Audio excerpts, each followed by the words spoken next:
Aujourd'hui, nous allons parler de la conciliation familiale et de la place des enfants lors d'une séparation.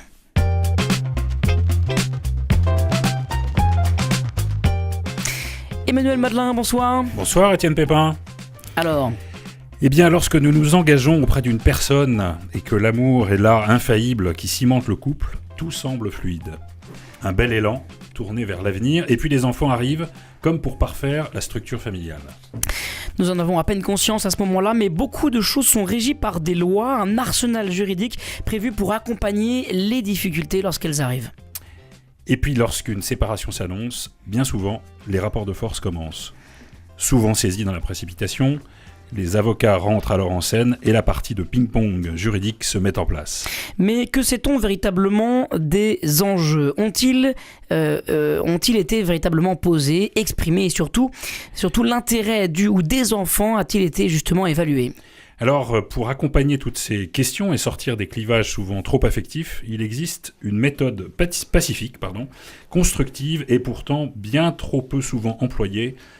J'ai nommé la conciliation familiale. Alors, qu'est-ce que c'est ? On va poser la question à nos invités ce soir. Je voulais vous les présenter. Amedeo Piromali, bonsoir. Bonsoir. Vous êtes le président fondateur de l'association I comme Identité et conciliateur familial. Et puis nous sommes également avec Gilles et Christine Angoma. Bonjour à vous. Bonjour. Vous êtes un couple passé par la conciliation familiale. Vous vous présenterez au cours de cette émission et puis votre exemple permettra de vivre justement positivement cette histoire de conciliation familiale. Alors, Amedeo, quel est votre travail exactement ? La conciliation familiale, c'est quoi exactement ? Et ça intervient à quel moment de l'histoire d'une famille, d'un couple, bien avant le divorce d'ailleurs ? Oui, bien sûr. Donc, la conciliation familiale, c'est une solution pacifique et constructive qui permet aux personnes qui sont en situation de séparation de construire un calendrier, de construire une vie durant cette séparation pour éviter justement les conflits, les clivages qu'on trouve actuellement, un peu trop souvent même. Donc, on permet aux personnes de trouver d'ouvrir ce dialogue et de construire cette séparation. Alors, ça se passe comment ? Comment est-ce qu'on fait appel à vous ? C'est pas naturel quand justement un couple en vient à décider justement une séparation, voire pourquoi pas le divorce. Déjà, c'est quelque chose de très difficile, très douloureux pour la famille, en particulier pour les enfants. Comment est-ce qu'on va jusqu'à un conciliateur familial ? Il y a plein de familles qui ne savent pas que ça existe. Oui, tout à fait, malheureusement. Donc, le projet en lui-même, je me permets de revenir un peu sur l'histoire pour qu'on comprenne pourquoi ce n'est pas assez connu encore. Donc, l'association existe depuis 2003, suite à quelque chose de personnel qui m'a blessé, donc un enlèvement d'enfants, des non-représentations d'enfants. Par la suite, malgré des droits tout à fait légitimes, et voyant que je n'étais pas la seule personne à avoir ces problématiques, là j'ai décidé de créer une association. Et par la suite, avec plusieurs propositions, suggestions qui ont été envoyées, on s'est rendu compte qu'il fallait absolument mettre en place le principe de la conciliation familiale. Pour justement que celui-ci puisse intéresser les personnes qui passent ce difficile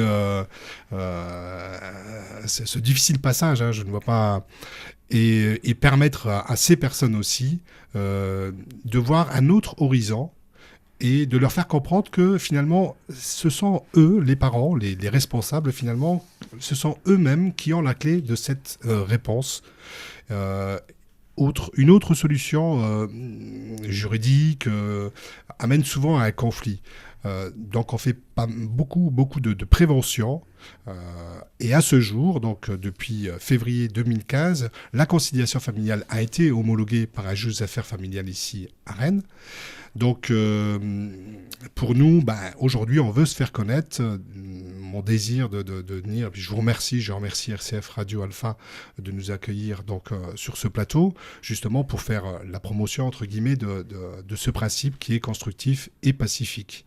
Alors, qui se passe en général, on essaye de faire cela avant le conflit, mais parfois, comme les personnes qui sont là aujourd'hui, monsieur et madame Ogama, parfois, il arrive fréquemment que la situation est déjà dans une emprise, dans une tourmente conflictuelle, et on peut agir quand même. On l'a dit là dans notre propos introductif, on privilégie en fait l'enfant. Ah, tout à fait. Le but de la conciliation familiale, c'est bien d'éviter un conflit avec les parents. Pourquoi? Parce qu'on sait pertinemment que les personnes là, les parents, les responsables, sont les plus proches par rapport aux enfants. Si les parents ont un conflit, forcément, les enfants vont le ressentir. À nous de leur faire comprendre qu'ils n'ont aucun intérêt d'aller vers ce système-là, puisque l'héritage qui va être donné finalement aux enfants, ce ne sera que... Pour bien qu'on cible vraiment le débat ce soir et qu'on soit vraiment au cœur de ce qui nous anime, c'est l'enfant finalement. Hein. Oui. Là, on n'est pas dans la solution pour un divorce, pour une séparation, pour essayer de réconcilier les parents. Là, on est... le cœur de notre sujet, c'est l'enfant. Que faire pour aider l'enfant à vivre le mieux possible justement une situation familiale qui peut parfois être complètement dramatique. Quand vous voyez arriver ces familles, dans quel état sont les enfants justement? Les enfants, ils souffrent de ça. Ils sont au cœur de l'événement sans pouvoir faire quoi que ce soit. Tout à fait. Donc nous, on ressent à travers les parents, puisqu'on n'a pas affaire aux enfants directement. Donc on a une charte de déontologie, on n'a pas à avoir les problèmes directement avec les enfants, ce sont bien avec les concernés, c'est-à-dire les responsables, que l'on doit trouver une solution. Le tout, c'est qu'ils comprennent que cette solution, la clé de cette solution ne peut venir que d'eux-mêmes. On voit d'une façon évidente l'avant et l'après, c'est-à-dire comment les enfants réagissent au moment où on voit les parents pour la première fois, puisque parfois les parents viennent avec leurs enfants et on les aperçoit par la suite après. Je peux vous dire que je vois une différence sur le visage des enfants, beaucoup plus épanoui, et des parents aussi d'ailleurs. Et puis surtout, il y a des enfants qui sont jeunes, qui vivent des transitions importantes dans leur construction, dans leur manière de grandir, d'être éduqués, de devenir aussi, hein, puisque quand la séparation des parents intervient à un âge assez tôt, c'est un événement qui marque une rupture aussi dans je dirais, la croissance intellectuelle de l'enfant. Hein, Emmanuel Madelin? Oui, mais je voulais interroger en fait Gilles et Christine Angoma sur la résonance qu'ils trouvent dans les propos là qui viennent d'être tenus par Amedeo Piromali. Peut-être. Alors on peut déjà, pour vous présenter, dire que vous avez vécu justement une conciliation familiale dans le cadre d'une séparation qui vous concerne. Hein. Comment est-ce que ça s'est passé pour vous exactement? Je vais commencer peut-être. Ouais. Donc la situation en fait a été extrêmement compliquée très rapidement, comme je pense dans la plupart des divorces, ça a été extrêmement conflictuel. Et tant qu'on n'a pas finalement décidé de passer la porte d'ici et de la conciliation, il n'y avait plus aucun dialogue, on ne se parlait plus et c'était vraiment avocat contre avocat, comme malheureusement dans beaucoup des situations. Et finalement, ça a duré quand même 1 an et demi cette situation-là. Et quand on a démarré la conciliation, le dialogue petit à petit est revenu. Et quasiment au bout de 3 mois, la situation était redevenue normale. Et on était revenu finalement en capacité, parce qu'il faut avouer qu'on n'était plus en capacité d'élever ensemble nos enfants. On est revenu en capacité, au bout de 3 mois, à élever nos enfants ensemble, à prendre des décisions ensemble pour uniquement le bien de nos enfants, en étant capable de faire abstraction de tout le reste. Parce qu'un divorce, il n'y a pas que des enfants, il y a plein d'autres choses qui viennent perturber un divorce. Tout ça, finalement, c'est bien joli, mais il faut être capable de faire la part des choses. L'essentiel, surtout quand on a de petits-enfants, et on a fini par s'en rendre compte grâce à la conciliation, c'est de mettre l'accent sur l'éducation de nos enfants, sur le bien-être de nos enfants, et puis le reste, on le met de côté et on le traite plus tard. Et donc, est-ce que vous avez vu évoluer justement vos enfants? Dans quel état d'esprit étaient vos enfants et comment est-ce qu'ils ont évolué avec vous grâce à cette conciliation familiale? Ils se sont énormément apaisés en fait à partir du moment où la conciliation a été réalisée, au fur et à mesure de la réalisation de la conciliation. Ils ont vu de toute manière leurs parents se rapprocher, arriver à discuter sans forcément se disputer, sans employer sans se disputer tout simplement. Et donc déjà pour des enfants de voir leurs parents être capables de discuter, de faire des choses ensemble pour eux-mêmes, choisir les écoles, préparer les rentrées, des choses comme ça. Ça, c'est essentiel pour les enfants. C'est tout ce dont ils ont besoin. Ils n'ont pas besoin d'autre chose. Que les parents puissent avoir besoin, quand un parent a besoin de l'autre parent, appeler l'autre parent, etc. C'est des choses très très simples, mais qu'on n'est plus capable de faire quand on est en situation de divorce. Oui, Christine Angoma, oui. Oui, non, moi je pense tout à fait, je suis tout à fait d'accord avec ce que peut dire Gilles, hein. On l'a très très bien ressenti. Il y a eu, comment dire, les enfants se sont apaisés, se sont autorisés en fait, du jour où parce qu'ils ressentent, hein, on n'est pas... Même si on veut cacher le conflit, même si on fait tout pour les mettre à l'abri, un enfant ressent forcément les tensions, etc. Et du jour où ça s'apaise, on sent l'enfant qui s'autorise à faire plein de choses, en fait, à vivre, tout simplement.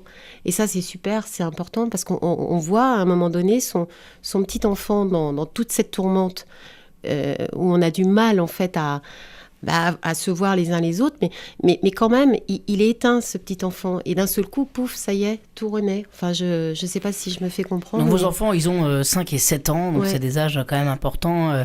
C'est le début de l'école, voilà. Ça se traduit comment les meilleures notes, le sourire, ça se traduit comment? Plus gai, plus vive, plus gai, plus dynamique, plus enthousiaste, voilà, c'est... Et puis moins effrayé, certainement, ouais. Enfin, je sais pas quoi rajouter. Parce que comment ça se passe exactement, alors la conciliation familiale, Amedeo puis Romalie, vous allez dans une famille et vous réunissez tout le monde pour essayer d'entendre chacun. Oui. Comment ça se passe concrètement? Alors concrètement, on attend tout simplement qu'un parent nous appelle. Donc soit par le site conciliation-du6familial.fr, soit en nous appelant au 06 79 21 80 75. Et une fois qu'on a à l'appareil ce parent, on lui demande d'en parler bien sûr à l'autre parent afin d'avoir un rendez-vous en commun. Donc au premier rendez-vous, on peut palper, on sent d'une façon assez concrète la tension peut-être. La tension, hein. effectivement, la tension des parents qui se lit sur le visage, sur les paroles, sur la gestuelle. On sent cette crispation. Donc à nous d'adopter une empathie pour faire déjà émaner, faire ressortir cette... apaiser peut-être aussi le climat, quoi. Hein, apaiser le climat. Et à partir du moment où on commence à parler du sujet proprement dit de l'enfant, c'est-à-dire, voilà, qu'est-ce qui va se passer demain lorsque vous allez être séparés, ou s'ils sont séparés, comment vous vivez, comment vous allez voir l'avenir demain. Qui va ramener les enfants à l'école? Qui va revenir les chercher? Au niveau de la santé, s'il y a un accident, qui prévient? Enfin, toutes les questions donc, de l'ordre de l'éducation sont mises en avant. Et en réalité, la conciliation ne fait que amorcer cette démarche. Ensuite, ce sont les parents qui vont, chacun de leur côté, travailler sur la construction en écrivant. Donc on leur donne une trame et c'est à eux de remplir cette trame concernant donc l'autorité parentale, concernant la domiciliation, concernant le futur aussi, hein, puisque contrairement à une simple séparation, lorsqu'on passe au tribunal, nous on anticipe sur l'avenir pour éviter qu'il y ait de nouveau un conflit un an ou 2 ans après. Donc, alors justement, vous parlez de une ou deux années après. Est-ce que vous fixez un délai? Est-ce qu'il y a un délai Est-ce que vous avez une sorte de rétro-planning, quoi? Alors, la conciliation familiale est intemporelle. Donc, c'est noté sur la charte de déontologie. On a fait une charte de déontologie en 2014. Donc, la conciliation prend 3 mois au minimum, une période de contradiction, possibilité d'avoir une contradiction, hein. Mais elle est intemporelle. Donc, les gens peuvent venir nous voir à tout moment. Ceci dit, jusqu'à présent, j'ai eu quasiment personne qui est venu me revoir pour remettre en cause la conciliation ou changer quoi que ce soit dans la conciliation. Par contre, les parents, et c'est là où il y a la magie qui s'opère, entre guillemets, ce sont les parents qui s'autorisent, qui reprennent le dessus sur leur rôle essentiel, qui est bien le rôle de parents, c'est-à-dire à s'occuper de leurs enfants. Et ils ont besoin de personne pour ça. Et alors, Gilles et Christine Angoma, finalement, c'était des rôles que vous aviez oubliés, et puis tout à coup, c'est revenu. Vous vous êtes dit, comment ça s'est passé? L'éclairage qu'a apporté Amedeo quand vous l'avez rencontré, Il y a eu des automatismes qui finalement sont revenus, qui avaient été oubliés, je ne sais Des pas. prises de conscience, Prise des de flashs. conscience. Ouais.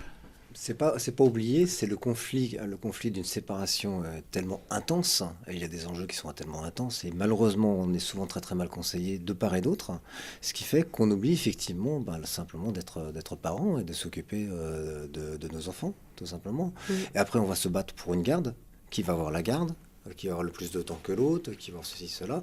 Et ça c'est très conflictuel et ça n'a strictement aucun intérêt du point de vue de l'enfant. On oublie de se placer du point de vue de l'enfant. On se trompe de combat en fait. Eh oui. On oublie qu'au cœur de tout ça, il y a les enfants et il y a que ça. Il y a que ça parce que eux, ils ont rien demandé. Nous, on a notre histoire qu'on porte et puis malheureusement qui se termine comme elle se termine. Mais ces petits enfants là, ils sont au cœur de toute cette tourmente et ils ont besoin de se construire, ils ont besoin de repères, de stabilité. Et nous, on a oublié tout ça.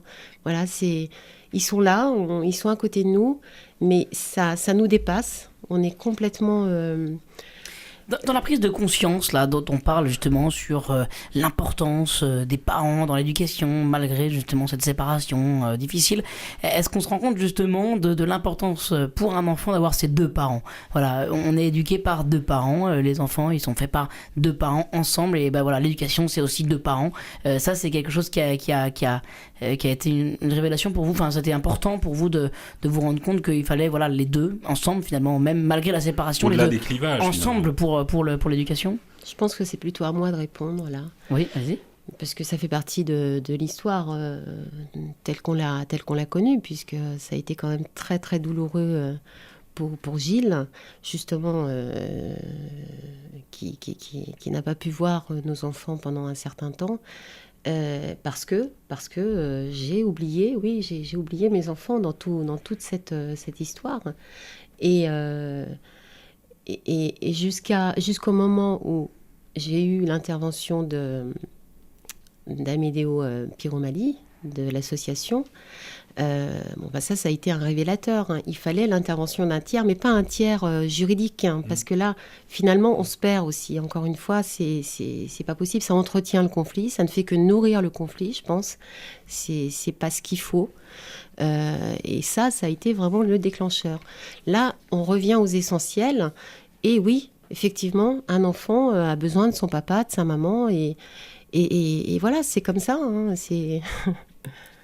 Alors, on va marquer une pause musicale. Oui. Emmanuel Madelin, je crois que vous avez une pause musicale ad hoc pour ce thème. Mais oui, on va écouter Yves Duteil, Prendre un enfant par la main.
Prendre un enfant par la main pour l'emmener vers demain,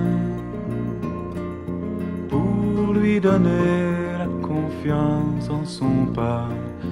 Prendre un enfant pour un roi, prendre un enfant dans ses bras, et pour la première fois sécher ses larmes en étouffant de joie, prendre un enfant dans ses bras.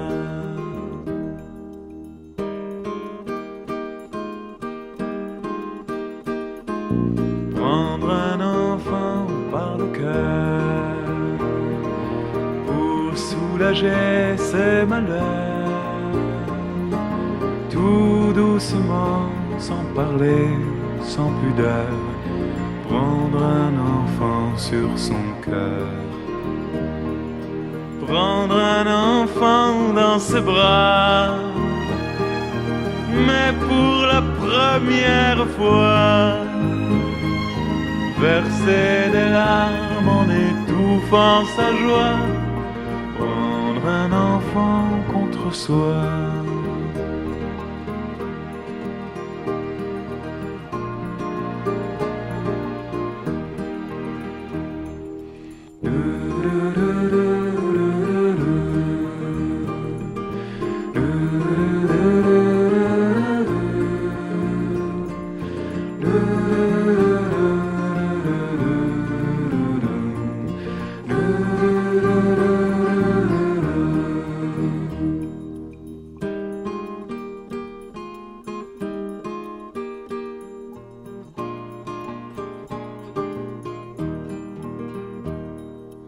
Prendre un enfant par la main et lui chanter des refrains pour qu'il s'endorme à la tombée du jour.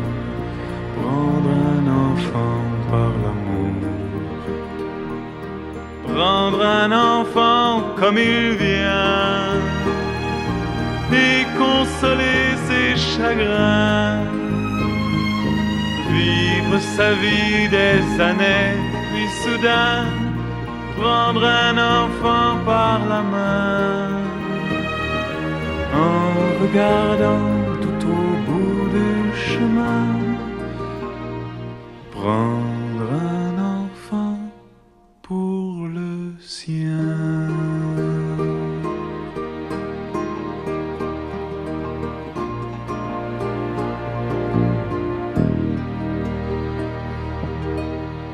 Prendre un enfant par la main, c'était Yves Dutaïs sur RCF. RCF Alpha, la joie se partage. Le forum continue, Madeleine. Oui, Étienne Pépin, je voudrais juste citer cette phrase d'Antoine de Saint-Exupéry qui disait « Toutes les grandes personnes ont d'abord été des enfants, mais peu d'entre elles s'en souviennent. » Et ça rejoint évidemment notre sujet, notre émission sur la conciliation familiale. Voilà, tout à fait. Une question à Amédéo Piromali. Quelle est la différence entre un conciliateur et un médiateur ? Alors, un médiateur, déjà, c'est une personne qui fait une formation de 2 ans, je crois. Cette formation coûte 2 000 €, il me semble, 7 000 €. Donc, la question plutôt vous voulez savoir la différence qu'il y a plutôt entre un conciliateur familial et puis un médiateur. Donc, la conciliation familiale, elle est gratuite pour les adhérents. Elle est saine, elle est volontaire, puisqu'elle se fait sans contrainte, sans ordonnance. Il n'y a pas d'injonction du juge, contrairement à la médiation. Sur la base de la volonté du couple, par exemple ? Enfin, des deux, il faut que les deux soient OK pour se lancer là-dedans ? Oui, bien sûr. Les deux personnes, les deux parents doivent être d'accord pour faire une conciliation familiale. On ne peut pas obliger, comme la médiation d'ailleurs, elle oblige par une injonction à faire une médiation, d'où justement l'échec. Là, c'est pour cette raison d'ailleurs qu'on a mis en place la conciliation familiale. Donc on a bien sollicité les ministères, différents ministères de la famille. On a bien précisé qu'on ne voulait pas être sous le joug du ministère de la Justice pour garder justement cette neutralité. Donc la conciliation est faite par des bénévoles. Donc ce ne sont pas des professionnels, ce sont des personnes qui ont une conviction. C'est un petit peu plus fort que d'avoir un salaire, c'est une conviction. On fait ça par conviction. Il n'y a aucun contact avec les enfants, puisque nous, on reste persuadés que ce sont bien les parents qui doivent être responsables et non pas un tiers. Il y a une formation spécifique qui est réalisée par l'association I-Comme Identité. Donc c'est réalisé aussi soit chez le parent, soit dans les locaux de l'association. Pourquoi I comme identité d'ailleurs ? Pourquoi ce nom ? Alors I comme identité, ça provient donc de l'identité de l'enfant. Hein. Quand on parle de l'identité, c'est bien de l'identité de l'enfant, puisque inutile d'être grand devin pour savoir que un enfant ça se fait à deux et que pour le construire, il faut être 2 personnes, quoi. Un papa, une maman en général. Et toujours. Oui, toujours de toute façon. Ouais. Il faut être 2 pour le faire, et puis pour l'élever, il faut beaucoup d'amour. Et puis en réalité, l'amour c'est bien la conception de cet enfant, quoi, tout simplement. Donc, je reviens un peu sur les différences entre la conciliation et la médiation, hein. Donc, c'est réalisé d'une façon intemporelle. Il n'y a pas un temps comme la médiation où ça dure 6 mois. On est tout à fait disponible, assez souple, puisqu'on n'a pas d'horaire de bureau. Et la conciliation familiale, elle ne dure que 3 mois. Donc, contrairement à la médiation familiale qui dure 6 mois. Enfin, donc, pour nous, l'intérêt de l'enfant, c'est la finalité, hein. On a 100% de réussite pour l'instant. Et on ne demande aucun document aux parents. C'est-à-dire qu'il n'y a pas l'esprit bureaucrate où on va demander des fiches de paie, des impôts, etc. Pas du tout. On est là pour régler pour trouver la solution concernant les enfants.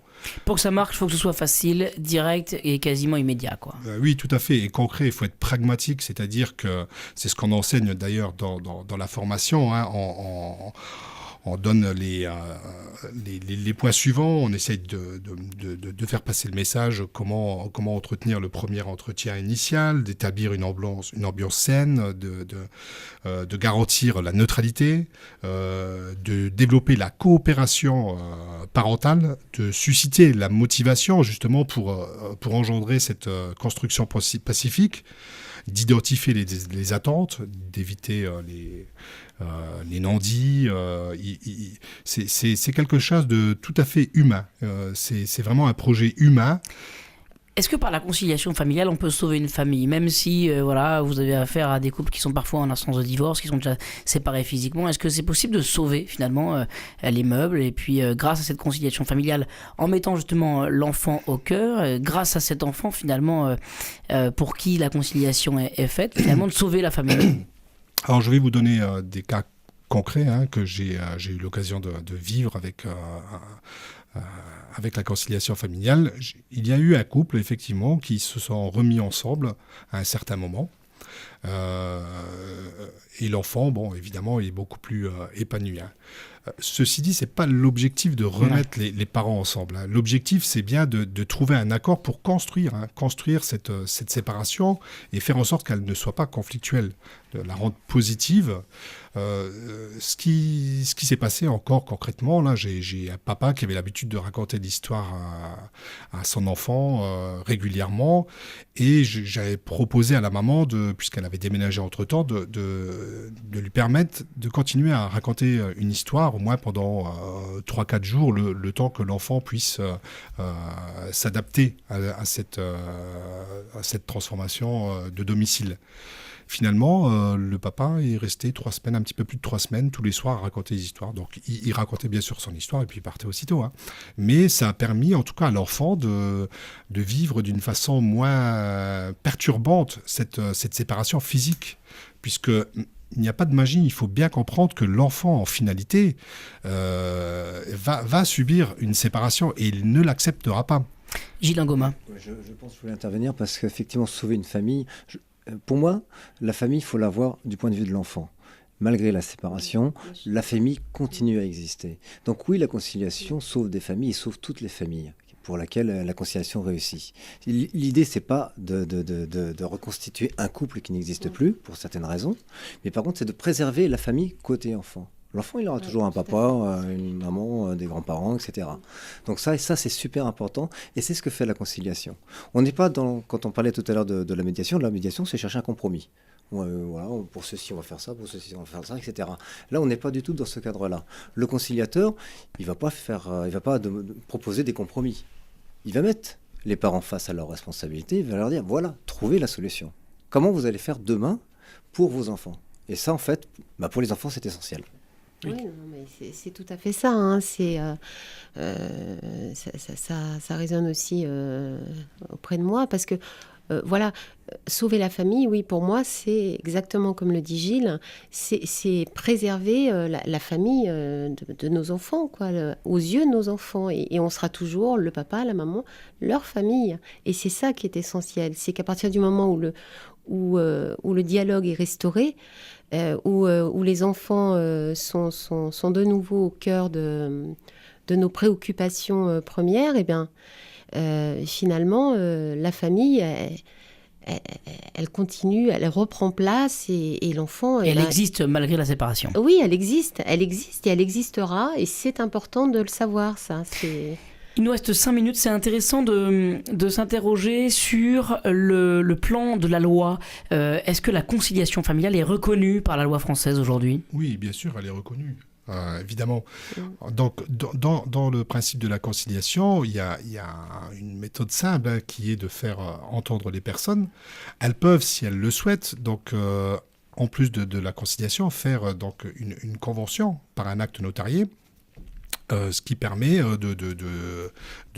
d'assurer davantage pour les personnes qui ont des biens. Donc, on travaille avec un notaire, ce qui leur permet de faire la dissolution des biens. Et ce qui d'ailleurs, je le dis au passage, lorsqu'il y a une séparation, vaut mieux commencer par cela, dissoudre les biens qu'on a en commun. C'est la meilleure des choses puisque c'est ce qui met le plus de temps. Donc oui, c'est tout à fait légal, bien sûr, c'est légal et puis c'est surtout fait d'une manière humaniste.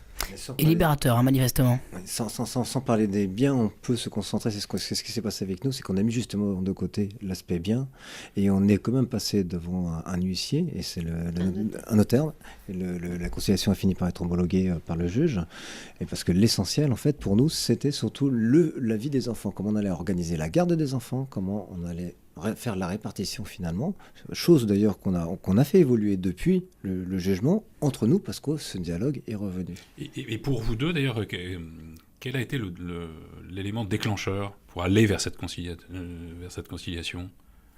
Le ras-le-bol, je pense, oui, à un voilà. moment donné. Et puis Les enfants vous ont d'une certaine manière demandé ? Ou pas ? Parce que comme c'est pour eux, est-ce que vous avez senti dans l'attitude de vos enfants, ou peut-être de manière très verbalisée, un désir de la part de vos enfants de trouver une conciliation ? Je pense que verbalisé, oui, de toute manière, elle était ressentie chez les enfants un désespoir qu'il fallait absolument... Il fallait réparer ça, il fallait revenir dans une situation normale. Le mariage, c'est une situation normale.